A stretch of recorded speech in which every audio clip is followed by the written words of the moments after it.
Selamat pagi Bapak Ibu. Hari ini kita akan melihat teknik pengambilan foto. Saya Ratna Dewi yang akan memandu jalannya sesi presentasi ini.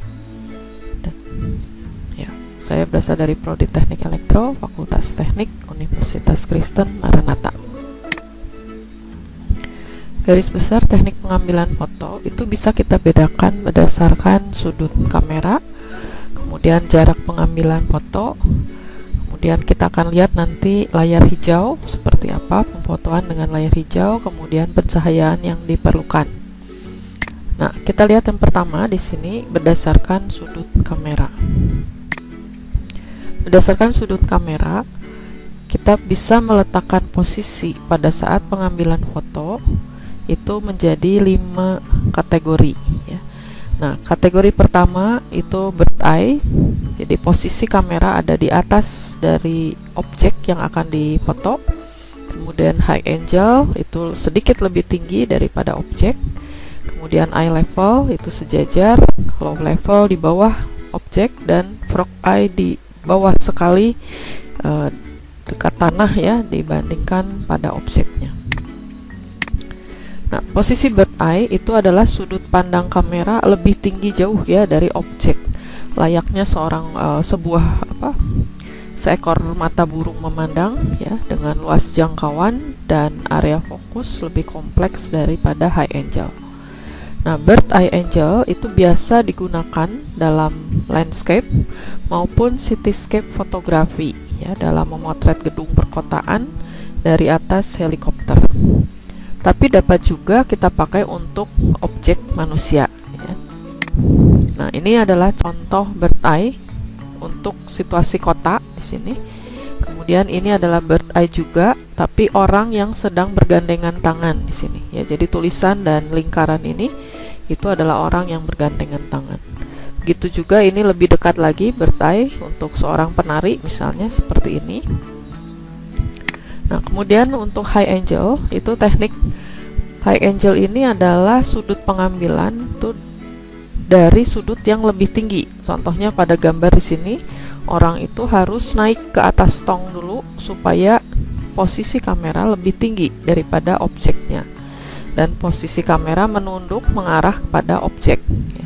Teknik high angle ini merupakan teknik sederhana ya dari sudut pandang yang lebih sempit dibandingkan bird eye level. Jadi ini contoh hasil dari high angle. Kemudian untuk eye level, ini sudut pandang kamera tingginya sejajar dengan tinggi objek ya, layaknya mata kita memandang. Sudut ini adalah sudut pandang standar yang umum kita gunakan pada saat teknik mengambil foto dengan kamera HP ya. Teknik eye level ini berfungsi dalam menyampaikan kesan perspektif foto yang lebih realistis ya, seperti umumnya kita memandang manusia. Ini adalah contoh hasil dari eye level. Nah, kemudian ini juga eye level, walaupun si pemfoto harus sedikit menunduk karena objeknya juga sedang duduk ya. Kemudian yang berikutnya adalah low angle. Nah, di teknik low angle ini kamera itu lebih rendah, jadi si pemotret ini harus sambil baringan untuk mengambil foto objeknya ya. Nah, low angle ini berkesan lebih megah pada gedung atau lebih tangguh begitu ya kesannya. Jadi objeknya seolah-olah lebih kesannya megah begitu ya. Untuk motor misalnya, untuk orang juga begitu. Nah, untuk hewan juga sama, ini low angle. Nah, yang terakhir adalah frog eye. Frog eye atau mata katak itu peletakan kamera dari bawah ya pada posisi di atas tanah, seperti katak memandang. Nah, fungsinya menampilkan perspektif gambar dari bawah agar objeknya terlihat lebih besar. Nah, ini adalah contoh frog eye. Jadi gedung ini seolah-olah menjulang tinggi ya karena diambil dari posisi bawah. Kemudian jamur ya, jamur juga yang tadinya kecil karena kita ambil dengan mata frog eye, ini kesannya jadi tinggi gitu ya, megah begitu kesannya. Oke, yang kedua kita lihat berdasarkan jarak pengambilan foto.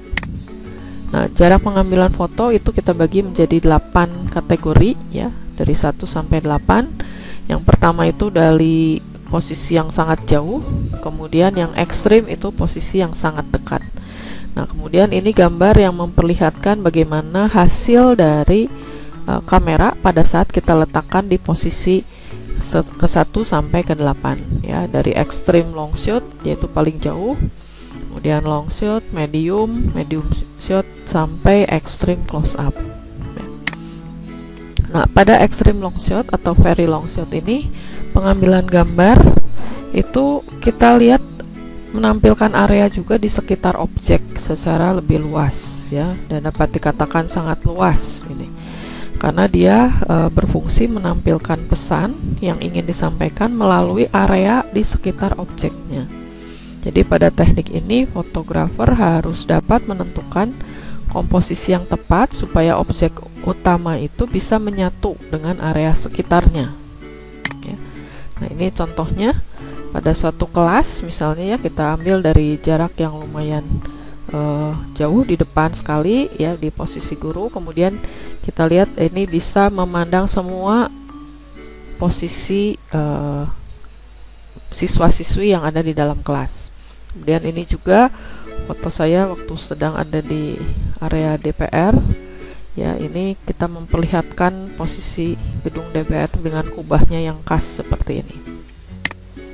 Kemudian long shot di sini itu teknik long shot ini adalah pengambilan gambar dari jarak jauh ya pada objek manusia, dan dia dapat menampilkan 2 sampai 3 orang dengan menampilkan seluruh badan ya. Tapi dia tidak terlalu memperlihatkan area di sekitar objeknya itu lebih sempit dibandingkan dengan extreme long shot.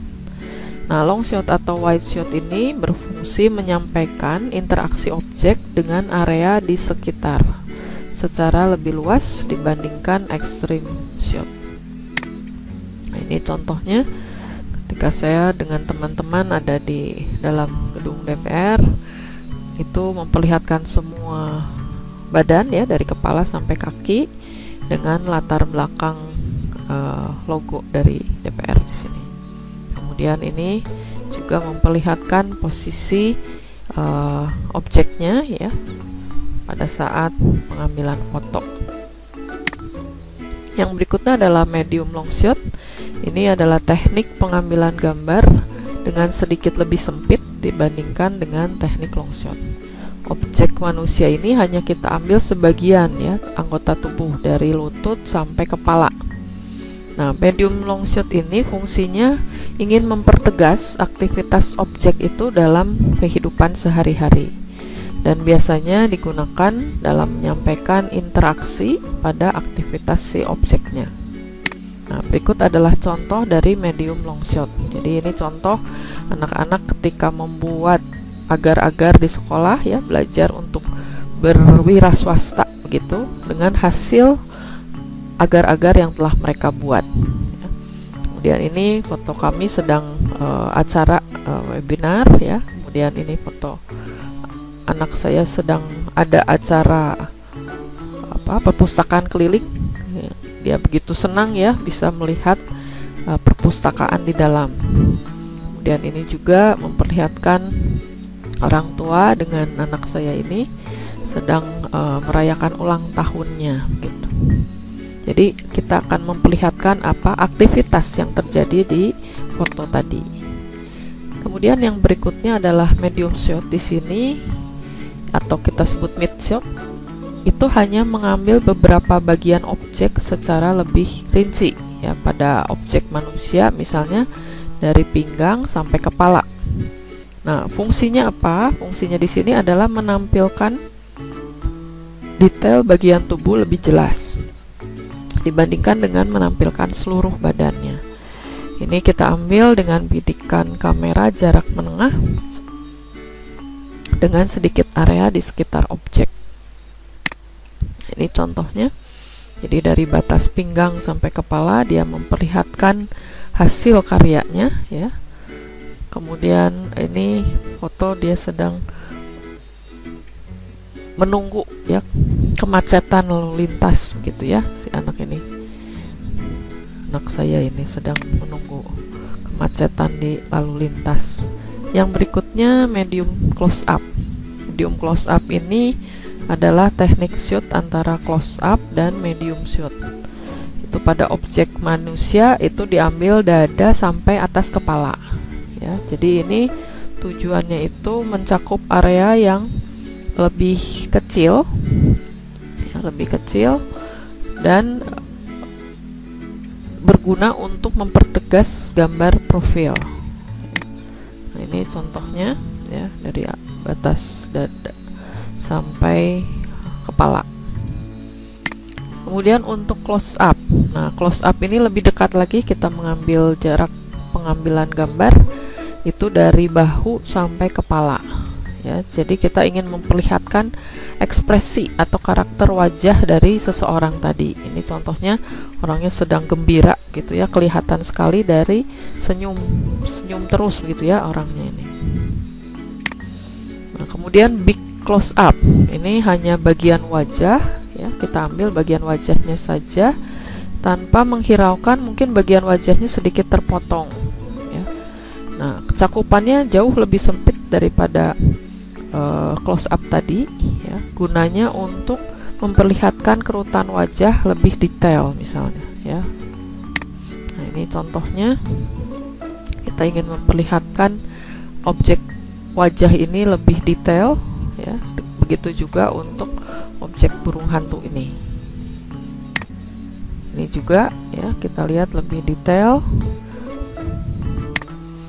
Nah, ini juga dari kupu-kupu dengan bunganya kita ingin lihat lebih detail ya.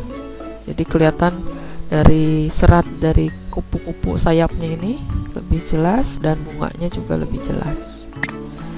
Nah, kemudian lebih dekat lagi kita sebut extreme close up ya. Mungkin ini harus perlu kamera khusus mungkin ya untuk lebih dekat, atau kalaupun handphone sekarang ada yang pakai pembesar ya, pembesar beberapa kali itu.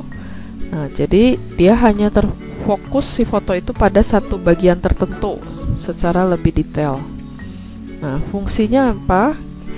Kita ingin memfokuskan pada bagian tertentu, misalnya kelopak mata ya, atau misalnya kita gunakan lensa mikro itu supaya objeknya kelihatan gitu ya, strukturnya ya, permukaannya seperti apa misalnya.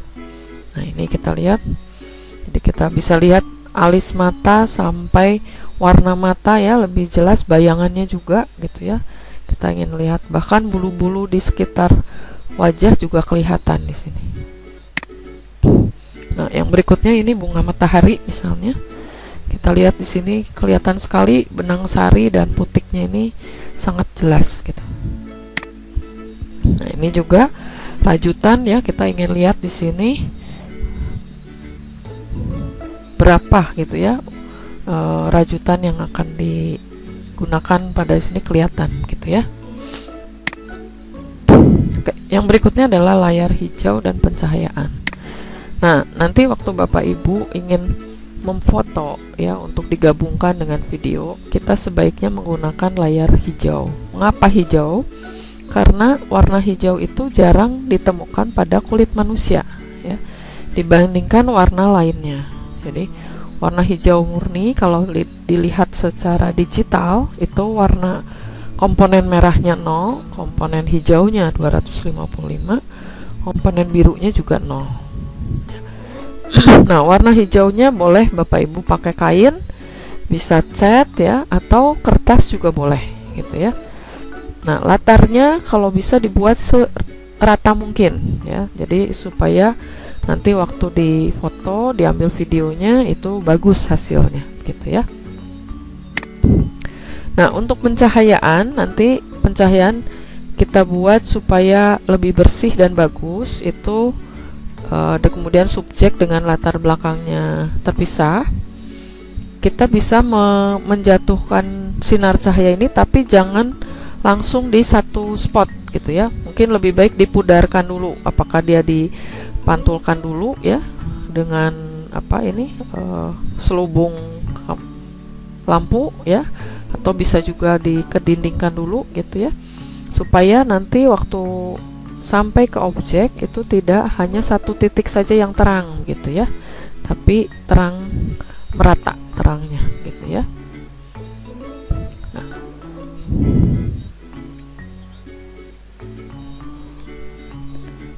berikutnya adalah contoh hasil foto dan video. Ini Bu Mary video dengan teknik green screen, ini foto rekan-rekan guru ya. Ya, ini adalah daftar referensi yang digunakan ya. Semoga bermanfaat. Terima kasih.